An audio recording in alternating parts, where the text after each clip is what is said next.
Halo kakak dorang, kembali lagi bersama kami, keluarga kecil di Wayana. Kakak dorang, kali ini saya mau cerita tentang bagaimana pertama kali saya bertemu dengan Api. Lalu kami memutuskan untuk pacaran, habis itu menikah dan menjadi orang tua untuk anak-anak kita. Jadi waktu itu tuh tahun 2010 kita pertama kali kenalan itu di Facebook, di sosial media, salah satu sosial media namanya Facebook. Kita berkenalan di situ, jadi jarak jauh. Jadi saya sedang ikut kursus vokal di Jogja, sedangkan Api dia lagi kayak macam kerja di tambang di Kendari di Bombana sana kalau tidak salah. Jadi kita pacarannya tuh jarak jauh begitu. Terus kita tukaran nomor HP, sudah komunikasi. Habis itu Api dia istilah anak-anak muda tuh tembak kayaknya. Jadi dia katakan cinta. Jadi dia tembak saya, lalu saya terima dan kita menjalani hubungan itu jarak jauh antara Bombana dan Jogja. Kita pacaran beberapa bulan, saya sudah lupa berapa bulan begitu, tidak sampai 1 tahun, beberapa bulan, kalau tidak salah 6 bulan kita pacaran. Terus saya bilang sama dia, nanti beberapa bulan lagi saya mau main-main ke Toraja. Terus kebetulan Api dia mau pulang ke Toraja. Jadi dia bilang, oh sudah, nanti kita ketemuannya di Bandara Makassar. Dan pada saat itu saya punya orang tua nih tidak tahu kalau saya mau pergi ke Toraja. Tapi karena Sani tidak bisa tipu orang tua, alay sekali. Jadi saya jujur saya bicara sama mama, saya telepon, "Mah, saya mau jalan-jalan ke Toraja." Terus mama bilang, "Toraja? Memangnya ada siapa di sana? Aku pergi ke Toraja." Terus saya bilang, saya punya pacar, begini-begini. Pokoknya saya cerita, terus langsung mama bilang, tidak, karena saya ini kan dulu tuh beda dengan saya punya kakak. Kalau saya punya kakak tuh dia orangnya berani jalan, dia berani pergi sendiri begitu, kayak merantau tuh dia berani. Kalau saya nih penakut, jadi kalau jalan kemana-mana tuh harus ada yang kawal begitu. Tapi ini saya minta izin untuk saya mau pergi ke Toraja. Wow, spesial sekali. Jadi saya mama bilang, itu siapa jadi? Kayak sampai kok mau berjuang ke sana. Terus akhirnya mama bilang tidak boleh. Terus saya bilang ke Nano, saya bilang ke Api. Saya bilang, Api, mama bilang tidak boleh. Jadi bagaimana? Aku minta izin sudah. Tapi pada saat itu Api dia nekat. Dia langsung telepon ke saya punya bapak. Dia langsung telepon dan dia minta izin. Di situ saya punya bapak menilai dia bahwa laki-laki ini dia berani. Dia berani sekali untuk minta izin. Saya punya anak perempuan, mau bawa ke Depok kampung lagi. Terus di situ ada penilaian yang lumayan bagus. Penilaian yang menurut saya punya bapak nih, dia gentle sekali. Tapi ya tetap saja, saya punya anak ini tuh dia tidak bisa jalan sembarang-sembarang gitu. Jadi tidak boleh. Terus ke Toraja ada siapa di sana? Sudah. Habis itu lanjut, karena tidak dikasih izin toh, tapi saya sudah terlanjur beli tiket lagi. Diam-diam nih kumpul-kumpul uang beli tiket. Akhirnya saya berangkat diam-diam. Saya berangkat sampai ke Makassar. Jadi Nano bilang begini, nanti saya tunggu kok di Bandara Makassar. Oke, saya tiba di Makassar dan kita dua naik bis. Di situ kita tidak punya uang sama sekali. Astaga, nekat sekali. Saya tidak punya uang, Api Moy juga tidak punya uang. Jadi kita naik bis dari Makassar ke Toraja tuh bis yang paling murah. Habis itu sampai di sana, sampai di Toraja, Nano punya keluarga, mereka menyambut saya dengan baik sekali. Makanya contohnya kayak macam mereka kayak welcome sekali begitu untuk saya. Saya tinggal di sana. Saya punya mama dan bapak tidak tahu kalau saya sudah ke Toraja. Terus saya punya mama curiga karena 1 minggu berlalu, 2 minggu. Kenapa Oi tidak telepon untuk minta uang makan dan sebagainya? Kenapa dia sunyi kayak gitu? Sudah, akhirnya saya punya mama bilang, saya kakak ada lacak. Saya punya teman namanya Felis. Saya punya sahabat di Jogja, teman SMA, tapi kami berdua sama-sama kuliah di Jogja. Jadi saya punya teman yang paling akrab tuh di Jogja tuh Felis. Felis paling tahu sudah, Felis tuh kartu. Kalau orang Papua bilang itu kunci rahasia, itu namanya kartu. Sudah, terus habis itu saya punya kakak, dia tanya Felis. Karena Felis sudah takut, karena saya kakak tanya, jadi akhirnya Felis jujur, iyo dia ada berangkat ke Toraja. Saya punya kakak shock, langsung telepon saya, mama dia sudah tiba di Toraja. Mama langsung panik. Mama merasa bahwa saya punya anak ini, dia seumur umur dia tidak pernah tipu, tidak pernah tipu orang tua, tapi baru pertama kali ini dia tipu. Akhirnya saya punya mama telepon. Saya tidak dapat marah, cuma ditelepon terus bilang, oi pulang. Pada saat itu di Jogja itu ada musibah Gunung Merapi. Oi pulang, tapi karena lagi musibah Gunung Merapi, jadi Oi ke Jakarta. Nanti kakak Opi, saya punya kakak yang pertama, dia ke Bandung dulu, baru dia naik bis ke Jakarta. Terus saya bilang, iya sudah. Langsung mama bilang, detik ini juga mau beli kok tiket, kok pulang. Kok bikin apa di situ? Pantasan mama sudah feeling begini, mama sudah bicara banyak. Terus saya bilang, iya nanti saya pulang gitu. Sudah, iya sudah, tanggal begini mama sudah booking ini, nanti kok berangkat ini. Iya sudah. Pas pulang saya sampai di Jakarta, saya kakak juga tiba di Jakarta, kita sama-sama. Api Moi atau Nano, dia kasih putus saya dengan alasan yang menurut saya tidak masuk akal. Tapi menurut dia, saya yang kasih putus dia. Saya juga bingung. Pokoknya intinya kita dua putus. Saya balik ke Jakarta, dari Toraja ke Jakarta itu tahun 2010. Balik ke Jakarta, kita dua putus, tidak ada hubungan. Oke, sudah, tidak jadi masalah. Hidup jalan terus. Tahun berganti, saya punya orang tua berpisah.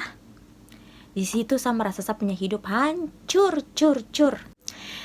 Jadi kami ini kan ada 4 orang. Saya punya kakak, saya punya adik perempuan, lalu saya punya adik laki-laki yang bungsu. Kami bertiga yang perempuan-perempuan ini, kami paling sangat memuja kami punya bapak. Kami punya bapak tuh pokoknya hero. Pokoknya laki-laki yang paling terbaik di muka bumi, ya mungkin sama lah seperti kakak dorang juga.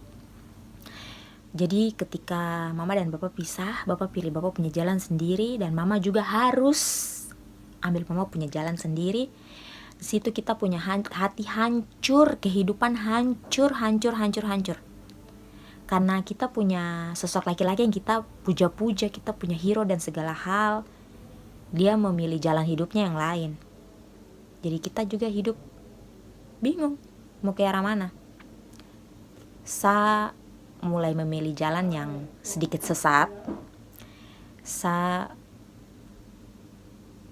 punya teman-teman, mereka tidak ajak saya untuk contohnya seperti merokok, mabuk-mabukan. Mereka tidak pernah ajak saya, tapi saya sendiri yang mau untuk ikut kayak gitu, brutal kayak begitu. Waktu berjalan terus, tetapi pada waktu itu saya ada keinginan untuk kerja, karena pada waktu itu tuh sudah mau Natal, dan setiap Natal dan menjelang tahun baru biasanya bapak kasih kami berempat itu uang Natal gitu untuk beli baju Natal dan sebagainya. Tapi karena mama dengan bapak sudah pisah, kami otomatis tidak dapat uang. Sedangkan saya punya adik yang nomor 3 yang nama Sisil, dia tuh orangnya anak rumahan. Dia tuh dia menghabiskan dia punya waktu tuh cuma di rumah aja, di kamar. Dia tidak bosan, dia memang begitu. Dan orang tua pisah, dan tambah membuat dia lebih senang dalam rumah saja, dia tambah tidak mau keluar rumah lagi. Terus saya berpikir begini, memang saya sudah terjun ke dunia pernakalan itu tapi saya masih ada punya otak untuk mau cari uang. Jadi saya berpikir, semua Natal baru adik-adik dorang ini, nanti dong tidak dapat baju Natal, sama macam sayang dorang begitu. Akhirnya saya tetap dengan saya punya kehidupan pernakalan itu, tetapi saya cari kerja. Saya jadi sales, saya jadi SPG rokok. Jadi saya jadi SPG rokok. Di situ saya tidak memilih jadi SPG event, saya tidak mau. Saya mau jadi SPG yang kerjanya tuh 1 bulan, jadi dibayar tuh langsung 1 bulan begitu, jadi kayak terasa begitu bayarannya. Terus saya ikut, saya lolos, mereka tes begitu, terus saya lolos, saya kerja. Saya punya teman-teman yang lain, mereka sudah capek, mereka sudah malas, mereka sudah undurkan diri duluan. Di 1 minggu, ada yang 1 minggu sudah undurkan diri, yang lain tinggal saya sendiri. Saya masih tetap setia, karena dalam saya otak itu sudah mau Natal, saya adik-adik nanti bagaimana, mereka tidak ada uang, tidak bisa beli baju, kasihan. Akhirnya sudah, saya ini aja, saya kerja. Pas hari dimana kita terima gajian, saya terima gaji tuh besar, 2 juta lebih. Di situ saya kasih saya punya adik-adik uang. Sisanya saya perbaiki saya punya motor. Setelah saya bagi saya punya adik-adik mereka uang untuk mereka beli, mereka punya baju Natal dan sebagainya, saya kembali lagi ke saya punya dunia kenakalan itu. Pokoknya saya merasa bahwa saya sudah tidak peduli lagi dengan yang namanya nanti akan menuju pernikahan, pilih pasangan untuk menikah. Saya tidak peduli, saya sudah tidak peduli dengan namanya pacar-pacaran. Saya menikmati sapu hari-hari aja, saya bebas kayak gitu. Jadi satu kali Api Moi ini kita sudah putus itu di tahun 2013. Tahun 2013 Api Moi ini sebenarnya dia dapat jaringan kerja di salah satu puskesmas atau rumah sakit di Ambon, seharusnya di Ambon. Tapi yang telepon dia ini suruh ke Jayapura dulu, baru nanti lanjut ke Ambon.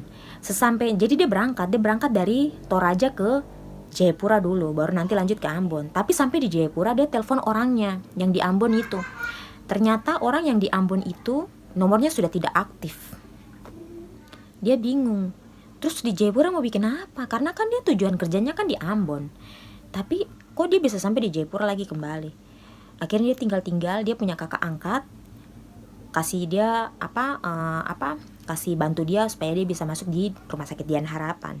Dia kerja di situ. Dia belum kerja di situ selama 1 tahun. Tahun berikutnya dia ketemu saya kembali. Dia minta kembali pacaran dengan saya. Tapi saya bilang sama dia begini, kok pacaran dengan saya, tapi saya sudah tidak seperti Oimu yang dulu. Maksudnya yang dulu kok kenal Oi itu dia baik, maksudnya dia tenang-tenang, dia tidak brutal kayak sekarang ini. Sekarang ini satu nakal, saya punya kehidupan tuh bebas. Saya malas pusing, saya malas peduli dengan yang namanya pacaran laki-laki apa, saya tidak mau. Dan hidup rumah tangga pun saya tidak menikah juga, saya tidak jadi masalah. Saya tetap hidup, saya bisa cari uang, saya begitu. Saya sudah bicara begitu. Terus kakak dorang tahu apa yang Api bilang. Dia bilang begini, saya yang salah, maksudnya dia yang salah. Kalau misalkan dulu dia tidak kasih putus, maksudnya kita berdua tidak putus, mungkin saya tidak sebrutal ini. Tapi karena saya otak ini macam otak malas peduli begitu, jadi saya bilang, oh iya sudah, iya sudah. Terus saya bilang sama dia, kita dua pacaran saja ya, tapi tidak usah nikah, karena saya tidak mau nanti saya punya nasib sama kayak saya punya mama begitu. Jadi saya tidak mau saya menyaksikan bagaimana saya mama punya keadaan waktu itu. Jadi saya tidak mau, jadi kita dua pacaran saja. Kalau kok mau tujuannya nikah ya sudah, kok cari yang lain, pokoknya saya tidak mau. Tapi kakak dorang tahu, dia bilang apa? Saya mau nikah sama kau dan saya mau kau yang jadi ibu untuk saya punya anak-anak. Wow. Oke, kita pacaran. Tapi saya masih tetap dengan saya punya kenakalan itu. Dia ikut saja, dia ikut. Malam nongkrong, malam minggu nongkrong sampai subuh, dia ikut saja. Dia tidak banyak cincong apa segala macam, ikut aja. Sampai satu ketika kita dua pacaran. Saya hamil. Ya bagi saya itu bukan sesuatu hal yang ampun, kok hamil di luar nikah, kok begini-begini. Menurut saya itu bullshit. Karena apa? Ketong punya orang tua zaman-zaman dulu juga sama kayak begitu juga, ada yang hamil di luar nikah, jadi tidak usah terlalu alay. Oke, hamil langsung saya bilang sama Api Moi, bagaimana? Mau lanjut atau bagaimana? Astaga, saya punya nakal ini gawat.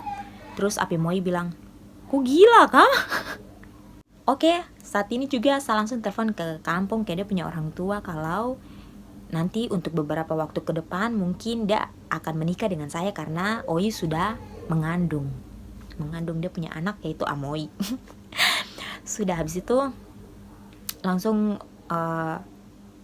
kita dua jalani hari-hari sama-sama. Dia juga sudah tinggal sama-sama saya di rumah Dok 9. Disa punya kamar bujang.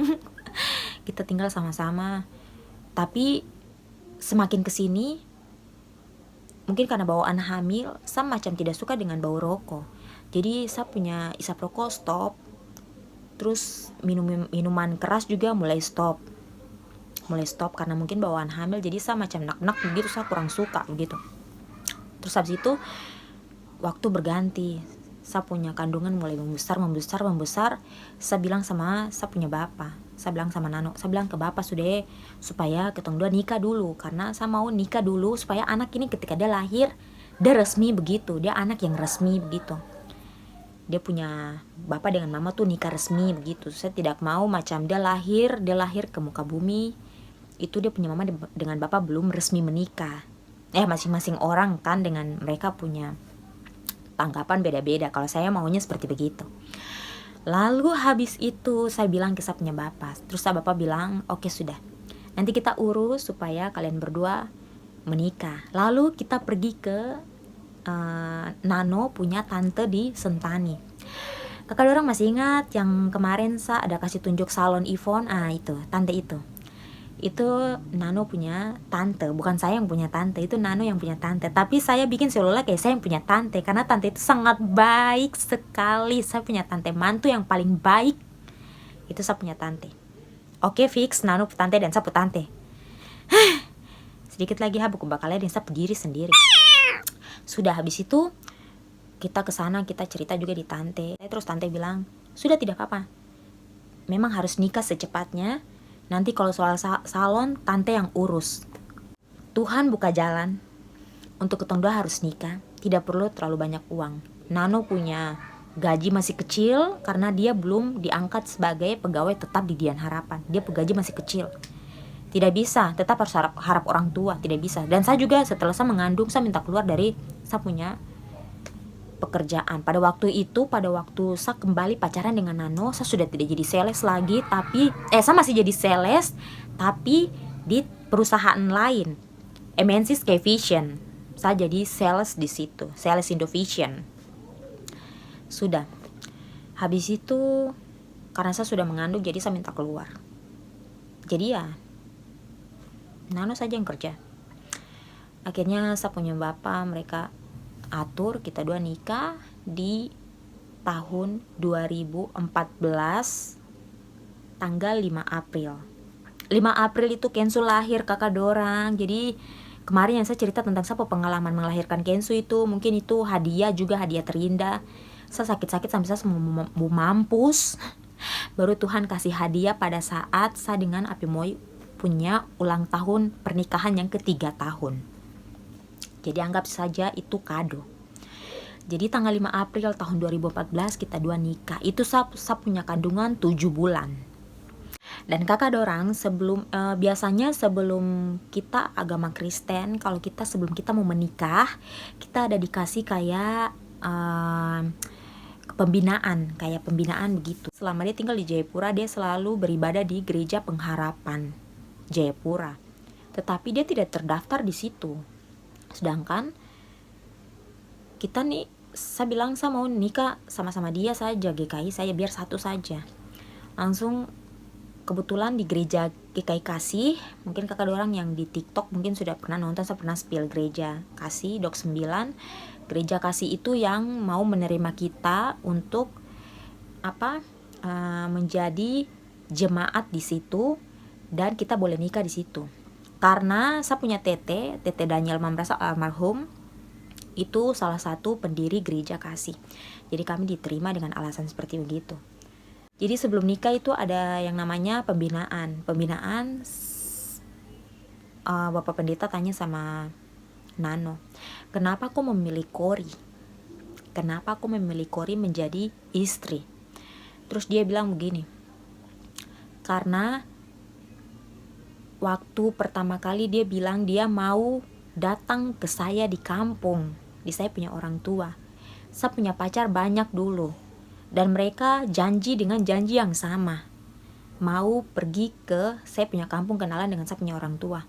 Tapi tidak pernah ada satu orang pun yang membuktikan itu. Sedangkan Cory, sap nama Cory Mambrasar, tapi biasa orang-orang lebih kenal saya dengan Oi. Tapi Cory, dia bisa memberanikan diri, dia membuktikan, dia bicara, dia janji, dan dia membuktikan. Jadi saya merasa bahwa oh berarti perempuan ini dia tipe orang yang bertanggung jawab dengan dia punya perkataan begitu. Jadi saya rasa macam dia bisa menerima saya dengan saya punya keluarga. Habis itu lanjut lagi, Bapak Pendeta tanya saya, kalau Cory, kenapa sampai kau mau pilih Nano sebagai suamimu nanti? Terus saya bilang, karena saya merasa bahwa ketika saya menikah dengan Nano nanti, saya tidak akan hidup susah. Maksudnya, artinya bahwa makan nasi pun, saya akan makan setiap hari. Hanya nasi doang pun saya akan makan. Dia akan bertanggung jawab atas saya punya hidup. Saya tidak akan susah. Saya tidak akan menikah dengan dia dan saya akan jatuh. Tidak, saya akan tetap naik perlahan ke atas. Itu yang saya merasakan ketika nanti saya akan menikah dengan dia. Langsung Bapak berdoa ketong dua dan besoknya ketong dua nikah. Nikah selesai, bulan berikut, saatnya saya melahirkan. Lalu saya melahirkan, setelah melahirkan kita pulang tinggal sama mama di Dok 9 dulu karena kita belum sewa rumah. Jadi kita masih tinggal sama-sama orang tua. Saya ini kan maksudnya baru belajar menjadi seorang ibu, kayak begitu. Jadi saya masih bingung gitu, maksudnya apa yang harus saya lakukan. Belum anak menangis, baru Amo itu dia cengeng sekali, baru dia tuh buntel sekali, dia gendut berat lagi, aduh.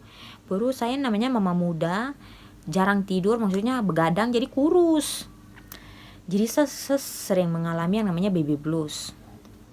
Dan pada saat itu Apimoy dia punya gaji masih 1 koma saja. Tapi saya tidak macam merasa kekurangan begitu. Saya macam tidak merasa kayak macam saya tersuka sekali kok gaji, tidak. Tetapi saya menjalani saya punya hari-hari saja apa adanya aja udah. Yang penting karena saya merasa bahwa yang saya nilai dari awal yang Bapak Pendeta tanya itu memang betul. Apimoy dia membuktikan bahwa dia bisa memenuhi saya punya kebutuhan dan keinginan. Saya tidak menginginkan yang besar-besar kayak macam kok beli HP yang termahal kah, tidak. Tapi saya punya keinginan tuh kayak macam kok beli cemilan kah, kayak macam begitu.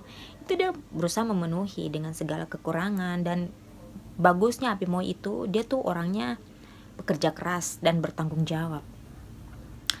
Jadi ya kita tinggal dengan gaji yang segitu. Cuman selama kita, yang saya kurang suka tuh karena dia tidak kasih pegang saya gaji kakak dorang. Karena memang sebenarnya betul juga. Karena saya nih kan anaknya tidak bisa mengelola uang, maksudnya atur uang. Sedangkan Apimoy kan dia anaknya mandiri, pintar atur uang. Jadi memang seharusnya dia ngatur uang. Mungkin kita kehidupan masih dia di bawah apa? Karena saya terlalu pegang uang, baru nanti kalau satu kali pegang uang terus mata menyala terus pakai salah gunakan. Habis itu sudah kita jalan itu hari-hari sampai saya mengandung anak kedua Kensu. Terus Apimoy dia minta pindah. Di situ mulai ada peningkatan, mulai ada kenaikan gaji. Habis itu dia mulai diminta untuk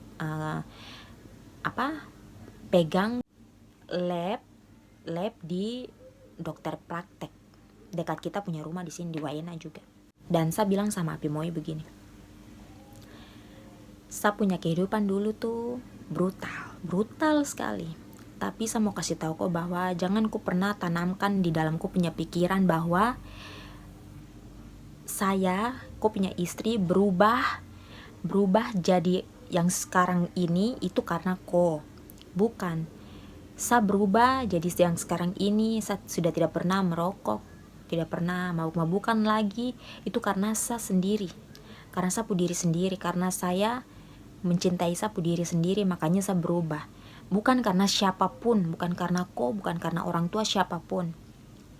Karena contohnya begini, ketika kita dua bertengkar, ketika kita dua bertengkar, kalau misalkan saya berubah karena kita dua bertengkar, saya pasti akan kembali lagi curi-curi waktu untuk isap rokok karena stres, mabuk kan. Tapi tidak, saya berubah karena saya pu diri sendiri. Jadi biar kita mau bakal lari sampai dunia mau taoncang juga, tetap saya tidak akan kembali ke saya pu masa lalu. Saya akan tetap jalan terus dengan saya punya keadaan yang sekarang ini. Seperti begitu kata dorang. Saya juga sempat berpikiran bahwa Api Moi ini dia kayak tidak suka saya kerja begitu. Jadi waktu hamil Amoy itu kan, waktu masih Amoy saja tuh kan saya bilang saya mau kerja dulu. Tapi kayak macam jalan tuh kayak tertutup begitu, kayak jalan berkat itu tertutup. Padahal saya sudah diterima kerja, tapi jalan berkat itu kayak ditutup. Ternyata saya mau mengandung Kensu, jadi tertutup. Tapi dalam saya otak itu Api Moi itu dia yang tidak mau saya kerja. Pokoknya saya sudah berpikiran yang tidak baik tentang dia. Dia tuh tidak mau dukung istri kerja. Pokoknya saya tidak mau, saya tuh mau kerja baru. Kenapa dia tidak mau? Saya suka ganas dia sekali. Tapi semenjak Amoy dengan Kensu mulai tumbuh besar, mulai lepas nenen, Api Moi dia mulai macam dukung. Karena dia tuh tahu saya talenta tuh banyak sekali. Sombong. Jadi dia tahu dari saya waktu saya masih muda tuh saya bisa jadi sales. Saya kan cerewet tuh. Saya kan cerewet, suka promosi. Jadi saya bisa jadi sales, terus saya bisa menyanyi dapat uang, saya bisa menari juga dapat uang, saya bisa make up juga kayak begitu. Pokoknya banyak lah. Jadi Api Moi dia mulai mendukung saya begitu. Ya pokoknya dari kami mulai menjalani, kami punya cerita keluarga kecil, itu kami membiasakan diri. Jadi waktu saya masih nakal dulu itu, saya dengan teman-teman kita nakal begitu, tapi tong kalau pergi ke gereja, tong setiap minggu tuh tong harus pergi ke gereja, terus tong harus kasih 1/10 begitu. Jadi itu kebiasaan sampai saya menikah dengan Api juga. Saya bilang dia, kalau memang kau merasa berat untuk 1/10, kasih pengucapan syukur saja setiap minggu tuh harus. Kalau ada, kalau misalkan tidak dapat ya sudah setiap bulan itu harus. Jadi kita kasih itu. Jadi saya bilang, kalau kau mau lumbung tidak akan kosong, kau kasih itu terus, nanti tetap ada saja berkat. Jadi dia ikut, dia bilang iya sudah. Memang dia juga mungkin sendiri pribadinya dia, mungkin dia juga sering lakukan itu. Tapi ketika kita hidup sama-sama kan, saya sebagai istri tugasnya saya yang harus selalu mengingatkan untuk hal-hal seperti begitu. Sudah, jadi saya merasa bahwa setelah saya sering kasih saya kewajiban di gereja, terus apa-apa saya harus berdoa dulu, minta petunjuk dulu. Itu Tuhan macam setiap tahun, dari saya punya pernikahan awal, pernikahan pertama, tahun kedua, tahun ketiga, sampai sekarang sudah jalan 7 tahun pernikahan. Itu saya merasa kita punya kehidupan rumah tangga tuh naik terus, naik. Jadi kayak macam dari nol, dari ya pas-pasan sampai naik sampai detik ini kita sudah bisa sewa rumah sendiri, bisa bayar ini, beli fasilitas apa segala macam. Ya itu semua karena berdoa saja, kuat saja, Tuhan tuntun kita orang saja. Jadi kita bisa ada sampai sekarang ini. Kalau bukan karena Tuhan, tong ini sampah masyarakat. Jadi waktu saya memutuskan saya akan nikah dengan Api, itu saya berdoa, saya angkat hati sama Tuhan saya mau Api Moi dia harus bisa memposisikan dia diri selayaknya sebagai saya punya bapak dan saya punya mama. Dia harus bisa jadi saya mama dan dia harus jadi saya bapak. Karena ada beberapa hal yang saya tidak merasakan yang mama dan bapak kasih, tapi saya mau Nano, kau harus bisa kasih. Contohnya kayak macam perhatian kecil kayak begitu. Bukan harus dengan uang bukan, tapi macam dengan perhatian kecil begitu. Itu harus dari Nano. Itu yang saya minta, saya berdoa sama Tuhan, saya minta itu. Terus saya minta juga Tuhan selalu jaga dia punya mata, hati, dan pikiran. Mata, hati, dan pikiran hanya tertuju pada istri dan anak-anak saja. Artinya bahwa dia setia untuk dia punya istri dan anak-anak. Saya tidak, karena kalau untuk saya sudah lihat, saya punya contoh dari saya punya mama dan bapak, jadi saya rapuh sekali kalau soal percintaan. Maksudnya kalau untuk soal asmara tuh kayaknya saya rapuh sekali deh, saya tidak mampu. Jadi Tuhan jangan kasih ujian di bagian itu, kasih ujian lain saja. Jadi dalam ketemu rumah tangga saya merasa ujian yang selalu kita dapatkan itu kesehatan. Anak-anak tuh sering sekali sakit, tapi saya paling kuat tahan banting kalau soal sakit-sakit. Biar orang mau bicara saya, mama nih tahu bagaya saja, tertahu urusan anak tinggal sakit, kurus, begini-gini. Aduh, udah deh, bukan kamu yang ngurus, saya yang capek, bukan kamu. Itu saya masih bisa tangkis, tapi kalau soal kasmara, orang ketiga dan sebagainya, aduh saya tidak mampu. Jadi saya minta sama Tuhan, tolong jaga saya punya rumah tangga sebaik-baiknya. Jangan pernah ada kasih orang ketiga, karena saya tidak mampu ujian yang di bagian itu. Kita punya kehidupan sekarang, mengandalkan Tuhan saja sudah. Karena tidak mungkin kita mengandalkan, kita punya kekuatan sendiri. Mengandalkan Tuhan, makanya saya bisa dapat suami yang seperti begini. Dia bisa mengarahkan saya punya hidup yang dulu manja, nakal dan sebagainya. Dia bisa atur saya, maksudnya dia mengarahkan saya. Kan dia kan anak rantau, dewasa, bertanggung jawab, dan mandiri. Jadi saya banyak belajar sekali dari dia, dari Api Moi ini. Karena kan saya berdoa dan saya minta dia harus sama seperti mama dan bapak. Mama dan bapak kan contoh untuk ketua anak-anak. Jadi ya semua yang lihat dari yang baik-baik saya ikut. Tapi yang menurut saya terus saya ikut. Oke kakak, begitu sih saya punya cerita tentang saya punya perkenalan dengan Api Moi. Dari perkenalan, pacaran, terus habis itu menikah sampai jadi orang tua. Begitu saja saya video kakak dorang. Jangan lupa like, komen, dan subscribe. Tekan tanda lonceng supaya kakak dorang tidak ketinggalan dengan ketong punya video terbaru. Oke kakak dorang, terima kasih.